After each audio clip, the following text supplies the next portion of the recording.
Strength and resistance training.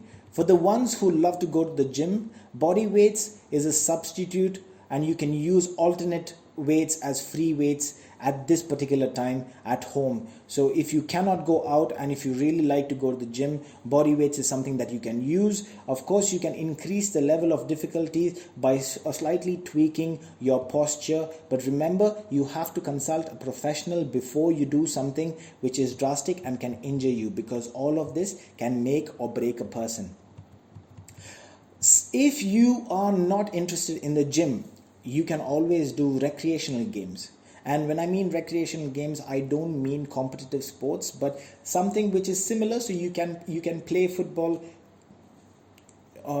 can play basketball or any of those sports, but not at a competitive level, at a very casual level with your friends, just to have fun, just to start the movement, just to work on fitness. So that can build agility, speed, balance. So when I say speed, I mean acceleration and deceleration. At times we need to run really fast, at times we need to quickly stop. There are a lot of movements that are taking place, but that is why we need to be very, very careful, because by these sudden movements we should be aware that we should not injure ourselves or hurt ourselves. I would prefer if all of you take part in recreational games to a certain extent, or even if possible competitive games, because this has more than just health benefits. It works with your hand-eye-feet coordination for one, and also your cognitive skills.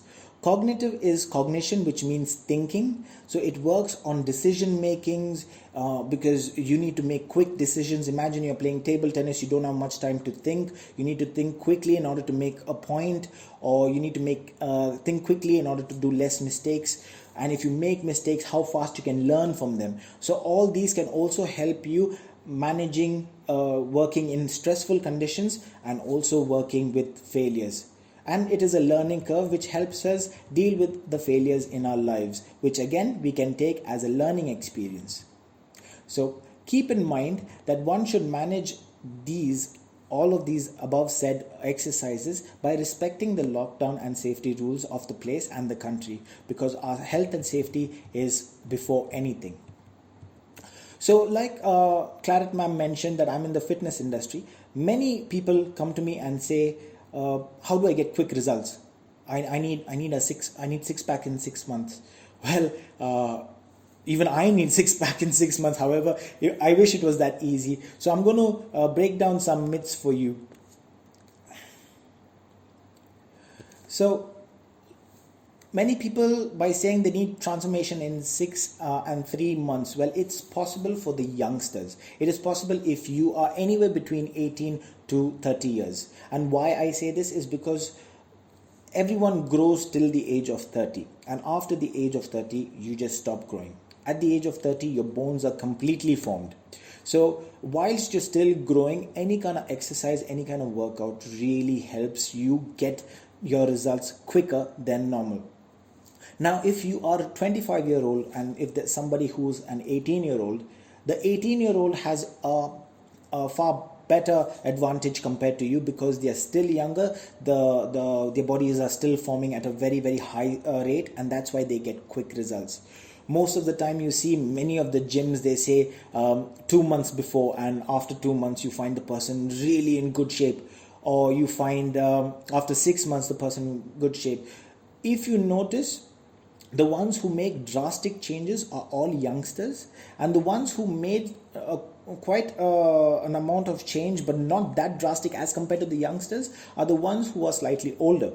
If it was possible for anyone to get a great physique after the age of 30, why do you think our sports stars retire after the age of 40? Because it's physically not possible in a very natural way to have all your body constantly growing. So the ones who are the stars and the celebrities who say that they have gained their gains at a very quick stage or at a very quick pace by doing a lot of good things and by eating clean, well, there are other things to that as well. So for that, let's just speak about narrative fallacy.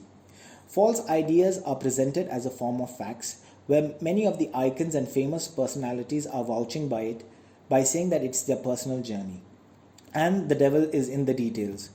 If one was able to make that kind of transformation naturally, then why the professional athletes and sportsmen retire at the age of 40s?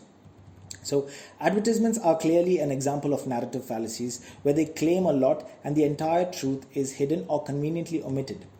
The media adds to this with sensational headlines, fake news, clickbaits, and art of storytelling where they have a hero and the villain in the plot and the content. Again, omitting some of the information, which can shine a light on the actual information. Letting the viewers know and decide for themselves isn't an option at all. So it's more like a verdict has been made on behalf of us and we are made to believe it without really having a say in it. So again, narrative fallacy isn't a lie, but it is not the entire truth as well. Due diligence is something that we all must do before working and before making any major decisions in our lives.